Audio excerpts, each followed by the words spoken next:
Okay, तो यहाँ पे मेरे पास ये 8051 माइक्रो कंट्रोलर है।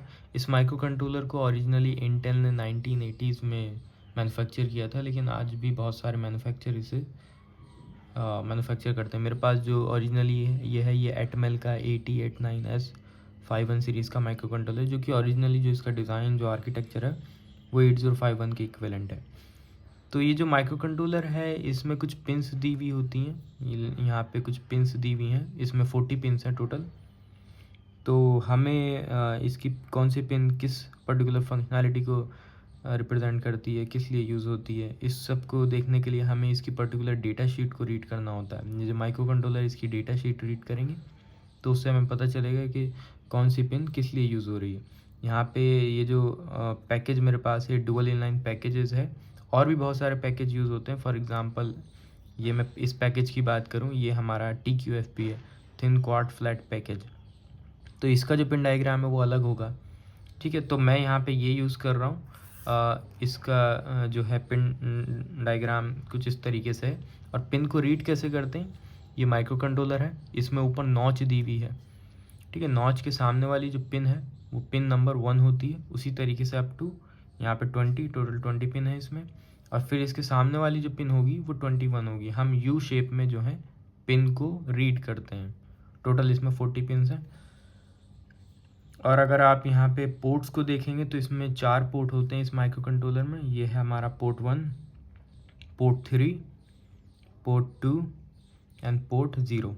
4 पोर्ट होते हैं, हर एक पोर्ट जो है 8 बिट का होता है। ऐसा इसलिए क्योंकि ये माइक्रो कंट्रोलर जो है 8 बिट का है। तो इंडिविजुअल पिन को भी ध्यान में रखना होगा कि पिन नंबर 1 जो है पोर्ट 1 की 0 बिट यानी लीस्ट सिग्निफिकेंट बिट को रिप्रेजेंट करती है। उसी तरीके से पोर्ट 1 8 नंबर पिन जो है पोर्ट 1 की मोस्ट सिग्निफिकेंट बिट को रिप्रेजेंट करती है, इस ऑर्डर में, ठीक है। तो port 1 0 bit, then port 1 7 bit. उसके बाद हमारी ये RST पिन है जो कि रीसेट होती है, जो कि अगर हम इस पर हाई सिग्नल देंगे और पर्टिकुलर क्लॉक साइकिल के बाद जो आपके जो रजिस्टर्स होते हैं और जितनी भी इंटरनल सर्किटरी होती है उन सबको ये रीसेट कर देती है। और जो आपका प्रोग्राम काउंटर है उसको भी रीसेट कर देती है। लेट्स सपोज आप प्रोग्राम को ये एग्जीक्यूट कर रहे हैं, ये एग्जीक्यूट करा, फिर इंस्ट्रक्शन आप एग्जीक्यूट करते हैं, यहाँ पहुँच गए और आपने रीसेट को हाई कर दिया, तो अगेन आप जो है शुरू से प्रोग्राम एग्जीक्यूट करेंगे 0 0 0 एड्रेस से। तो सारे इंटरनल सर्किटरी, सारे रजिस्टर जो हैं वो रीसेट हो जाते हैं। नेक्स्ट उसके बाद ये पोर्ट नंबर 3 की बिट 0 है और ये पोर्ट अप टू 7 है, क्लियर। उस ये जो पोर्ट नंबर 3 है इसकी कुछ सेकेंडरी फंक्शनैलिटीज़ भी होती हैं। फॉर एग्ज़ाम्पल पोर्ट 3 की 0 बिट जो है वो RxD यूज़ होती है, और पोर्ट 3 की 1 बिट जो है यानी सेकंड वाली जो बिट है वो TXD यूज़ होती है। ये basically UART serial communication protocol की पिन्स हैं। उसी तरीके से ये पिन नंबर 2 और पिन नंबर 3 यानी पोर्ट की पिन नंबर 2 एंड 3 इंटरप्ट 0 और इंटरप्ट 1 के लिए यूज़ होती है, एक्सटर्नल इंटरप्ट में, ओके। उसी तरीके से 4 एंड 5 जो है टाइमर 0 और टाइमर 1 के लिए यूज़ होती है। उसी तरीके से 6 एंड 7 जो है वो भी रीड एंड राइट की होती हैं। जब भी इस माइक्रो कंट्रोलर को किसी प्रोग्राम मेमोरी से हम कनेक्ट करते हैं तो कब रीड करना है कब राइट करना है ये सिग्नल बताते हैं हमारे, क्लियर। उसके बाद X2 एंड X1 दो ही पिन है। ये बेसिकली हमारा ये जो माइक्रो कंट्रोलर है इसे क्रिस्टल ऑसिलेटर से कनेक्ट करने के लिए यूज़ होती है।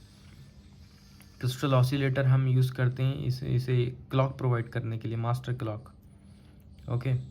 अब क्लॉक क्यों दी जाती है, क्लॉक का बेसिक पर्पज़ ये होता है कि जो हमारी इंटरनल सर्किटरी है वो सिंक्रोनाइज रहे।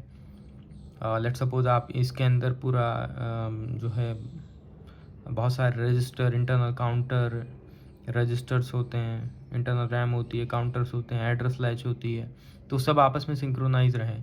अगर सिंक्रोनाइज नहीं होंगे, लेट्स सपोज आप कुछ ऑपरेशन परफॉर्म कर रहे हैं और किसी रजिस्टर का डेटा ALU में पहले आ गया और किसी रजिस्टर का डेटा बाद में आया, तो एक आपको जो है ना एक अनएक्सपेक्टेड रिज़ल्ट आपको देखने को मिलेगा।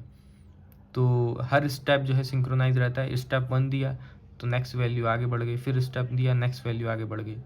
उसके लिए हम इन सारी इंटरनल सर्किटरी को एक साथ मास्टर क्लॉक से सिंक्रोनाइज करते हैं और इसे हम कनेक्ट करेंगे क्रिस्टल ऑसिलेटर से। नेक्स्ट जो आपकी यहाँ पे पिन्स हैं, पोर्ट 2 यहाँ पे अगर आप देखेंगे तो ये इनकी जो सेकेंडरी फंक्शनैलिटी वो एड्रेस 8 से लेके एड्रेस 15 तक है। अब इस माइक्रो कंट्रोलर को हमें एक्सटर्नल फ्लैश मेमोरी से कनेक्ट करना होगा, तो क्योंकि इसकी जो एड्रेस बस है वो 16 बिट होती है और जो डेटा बस है वो 8 बिट होती है। तो 16 बिट एड्रेस बस को कनेक्ट करने के लिए हमारे पास यहाँ पे 16 एड्रेस बस की पिन होनी चाहिए और 8 डेटा बस की पिन होनी चाहिए। हम 8 एड्रेस बस की पिन तो यहाँ से ले लेते हैं और 8 जो एड्रेस बस है उसकी पिन हम पोर्ट 0 से लेते हैं। वो एज ए डेटा बस भी और आपकी एड्रेस बस भी यूज़ होती है। ऐसा इसलिए होता है, आपकी जो नंबर ऑफ़ पिन्स हैं वो रिड्यूस हो जाती हैं, तो उसे एक पिन से डिनोट कर लेते हैं। यहाँ पे एड्रेस लैच अनेबल, जब इस पिन पे हाई वैल्यू होगी तो इसका मतलब क्या है, जो पोर्ट 0 पे जो वैल्यूज़ हैं ये एज ए एड्रेस बताएंगी, और अगर इसकी वैल्यू 0 है तो ये एज ए डेटा, यानी जो इस पे जो भी वैल्यू है वो डेटा है आपका। तो इससे नंबर ऑफ़ पिन्स हमारी बेसिकली रिड्यूस हो जाती हैं जब हम इसे माइक्रो कंट्रोलर को एक्सटर्नल किसी प्रोग्राम मेमोरी से कनेक्ट करेंगे, ठीक है। और यहाँ पे जो आपका प्रोग्राम स्टोर अनेबल जो पिन है, ये हमारा जब आप एक्सटर्नल फ्लैश मेमोरी को कनेक्ट करेंगे तो उसे अनेबल करने के लिए यूज़ होती है। उसी तरीके से ये हमारा EA है, EA/VPP। ये जो EA पिन है ये एक्सटर्नल एक्सेस के लिए यूज़ होती है, यानी अगर हम इसे 0 देंगे तो इसका मतलब क्या है, जो प्रोग्राम जो माइक्रो कंट्रोलर एग्जीक्यूट करेगा वो एक्सटर्नल फ्लैश मेमोरी से करेगा। और अगर इसे 1 से कनेक्ट करेंगे यानी VCC से कनेक्ट कर देंगे तो माइक्रो कंट्रोलर जो प्रोग्राम एग्जीक्यूट करेगा वो हमारा इसकी जो इंटरनल फ्लैश मेमोरी है उससे करेगा। क्लियर। और बाकी ये जो VPP पिन है ये ऑल्सो, जब हम इसे इंटरनल इसकी जो फ्लैश मेमोरी है इसको जब हम प्रोग्राम करेंगे वहाँ पे हम VPP का यूज़ करते हैं प्रोग्राम करने के लिए, ठीक है। तो इसका जो पिन डायग्राम है वो काफ़ी स्ट्रेट फॉरवर्ड है। इसमें 4 पोर्ट होते हैं, चारों 8 बिट के होते हैं, और एक्सटर्नल प्रोग्राम से कनेक्ट करने के लिए कुछ एड्रेस बस और डेटा बस भी होती है जो कि पोर्ट 0 और पोर्ट 2 पे होती है। तो अगर हम इसका सिंप्लीफाइड जो वर्जन देखें तो इस डायग्राम को थोड़ा सिंप्लीफाइड कर देते हैं। क्लियर।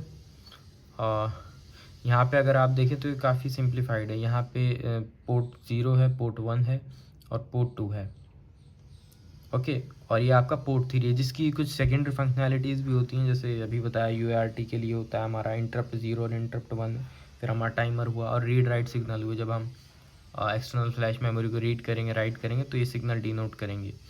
ये X1 X2 हमारा क्रिस्टल ऑसिलेटर से कनेक्ट करने के लिए यूज़ होता है।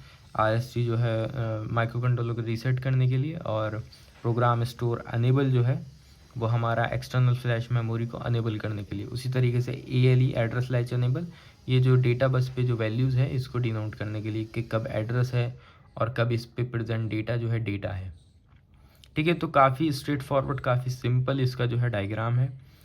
इसमें 2-3 चीज़ें ध्यान देने की हैं कि कौन सी पिन की जो डायरेक्शन है वो कौन सी होती है। फॉर एग्जांपल रीसेट पिन जो है इसकी डायरेक्शन इधर की साइड है, इसका मतलब क्या है, माइक्रो कंट्रोलर को आप सिग्नल दे रहे हैं। उसी तरीके से प्रोग्राम स्टोर अनेबल जो है ये माइक्रो कंट्रोलर से आप सिग्नल किसी एक्सटर्नल पेरिफेरल डिवाइस को दे रहे हैं, जो कि हम प्रोग्राम स्टोर अनेबल में हम किसी फ्लैश मेमोरी को देंगे।